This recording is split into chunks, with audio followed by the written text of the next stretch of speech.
दोस्तों, वीडियो देखने से पहले मेरे चैनल को सब्सक्राइब कर दो, शुक्रिया। कहानी की शुरुआत होती है राध्या से, जो उस रहस्यमयी आग के बारे में सोचकर बेहद परेशान है। वो बार बार यही सोचती है कि आखिर बिना किसी वजह के आग कैसे लग सकती है। उसका दिल इस बात को मानने को तैयार ही नहीं होता कि ये सिर्फ एक हादसा था। धीरे धीरे उसके शक की सुई निहारिका की तरफ घूमने लगती है और उसे लगने लगता है कि इस पूरी घटना के पीछे कहीं न कहीं निहारिका का ही हाथ है। काफी सोचने के बाद उसके दिमाग में एक आइडिया आता है कि क्यों ना घर के सीसीटीवी कैमरे चेक किए जाएं, शायद वहां से कोई सच सामने आ सके। राध्या बिना समय गंवाए सीधे सीसीटीवी फुटेज चेक करने जाती है। जैसे ही वो रिकॉर्डिंग चलाती है, उसकी आंखें हैरानी से फैल जाती हैं, क्योंकि उसमें निहारिका साफ साफ नजर आ रही होती है और वो खुद आग लगाती दिखाई देती है। ये देखकर राध्या पूरी तरह से शॉक्ड हो जाती है और कुछ पल के लिए समझ ही नहीं पाती कि अब क्या करे। लेकिन फिर वो खुद को संभालती है और तुरंत उस फुटेज को अपने फोन में ट्रांसफर कर लेती है। उसके चेहरे पर अब डर नहीं, बल्कि सच्चाई को सामने लाने का दृढ़ निश्चय दिखाई देता है। वो ठान लेती है कि अब इस सच को छुपाया नहीं जाएगा। इसके बाद राध्या सीधे प्राथम के पास जाती है और उसे सारी सच्चाई दिखाती है। जैसे ही प्राथम वो वीडियो देखता है, उसका गुस्सा बढ़ जाता है और वो हैरान भी रह जाता है कि निहारिका ऐसा कैसे कर सकती है।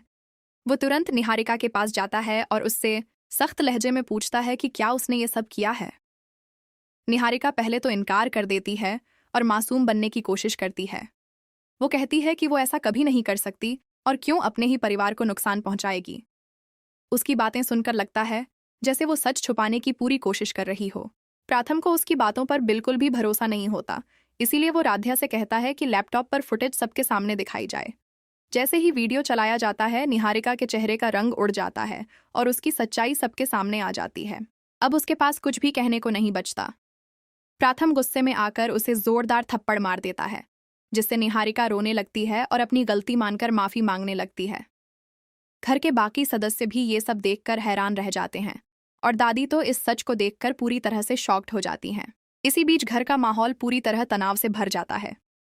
हर कोई निहारिका को हैरानी और गुस्से की नजरों से देख रहा होता है।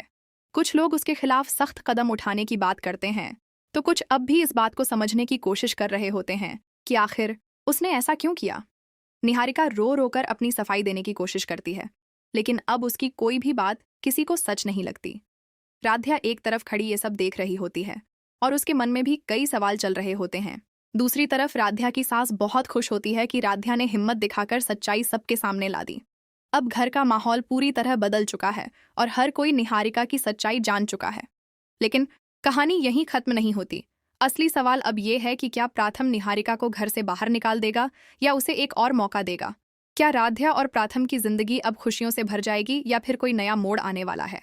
इन सभी सवालों के जवाब जानने के लिए जुड़े रहिए और मेरे चैनल को सब्सक्राइब करना बिल्कुल ना भूलें। शुक्रिया।